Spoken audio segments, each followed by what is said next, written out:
Okay, so I want to start I guess, a series of videos which is about the mind-body problem and the philosophy of mind. Um, I would like to, um, I guess, briefly discuss in this video specifically the Cartesian dualism. Well, the Cartesian dualism, and by Cartesian, I mean we're talking about Descartes. Um, so, I guess at first I would like to do this video about Descartes' dualism. I would like to do a second video on Leibniz's dualism, which is very different from Descartes' dualism. And then, I guess, after I do these first two videos, do kind of like a bit of the intro to the whole problem, if the first two aren't enough of the intro already, and then kind of move into more of a, more of, modern day philosophy of mind, even a bit of possibly some kind of neurophilosophy, having to do with neuroscience. I guess I'll transition from talking briefly about Descartes and Leibniz and their dualism. There are different kinds of dualisms that they each have, and then moving on to what is going on in philosophy of mind and the mind-body problem specifically today, or what has been going on in the last 20 or so years. We'll be talking about Joan Kim, Ned Block, people like that, and I just want to really kind of get deep into this fundamental problem of the philosophy of mind. I would think that in the philosophy of mind, the mind-body problem takes up a lot of that branch of philosophy, so I want to really get into this. So I'll be doing that. I mean, I have a good amount of books on this and that I've read, and I just want to discuss it and kind of just get into it pretty deeply. So after these first two videos, we'll see where this goes, though. So I guess I want to talk about Descartes' dualism, or the Cartesian dualism, and the whole issue of the mind-body problem is, and I will have a third video, which will be like a intro to the whole thing. The mind-body problem is about, we basically have two basic fields of argument, and there are many variations that fall under each umbrella.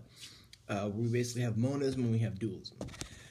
A monist philosophy of mind is one that states that the self, or the person, is of one substance, of one thing, basically. While a dualist, like Descartes and Leibniz, state that the self is of two kinds of substances, or two kinds of things. Now, under monism, you have varying different kinds of monism, like physicalism, materialism, and various different kinds of philosophies that basically have similar and varying opinions that the self is of one thing or one substance. While a dualist, there are still a lot of varying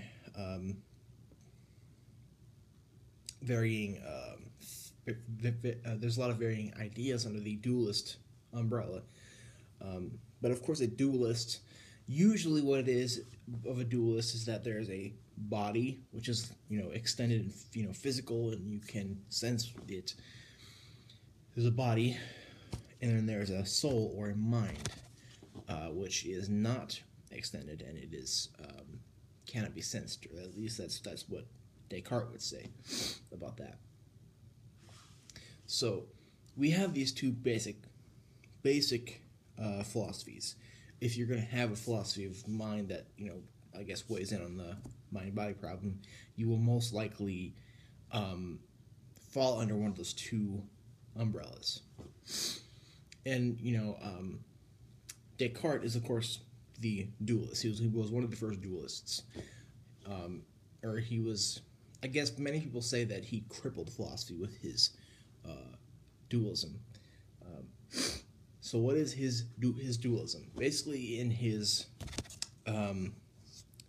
Meditations on First Philosophy, which if you take a intro to philosophy class, you will most likely read this.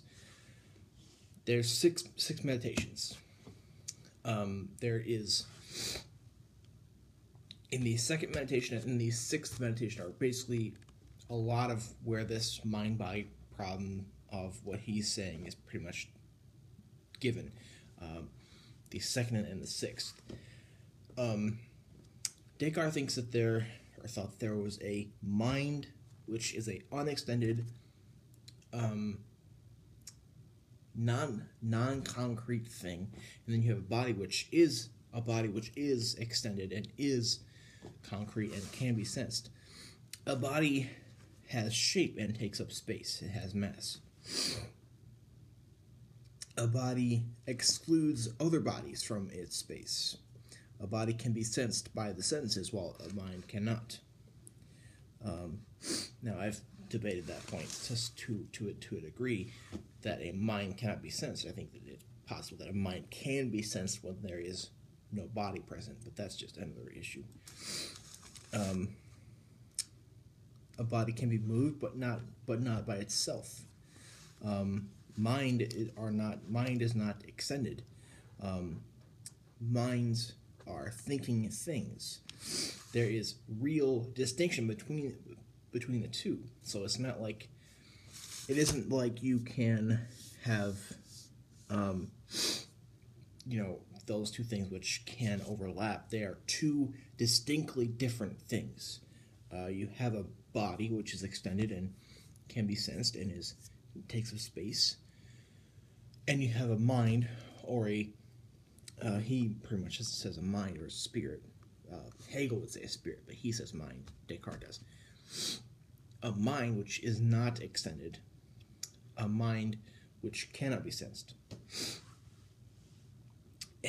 But the whole thing of real distinction in the sixth meditation, he discusses real distinction, in that when you come across any one person, it is the case that mind and body are together. However, they are separate things, and will and can be separate, and they can separate. They are two distinct things, where when you meet anybody in the world, they are at present together.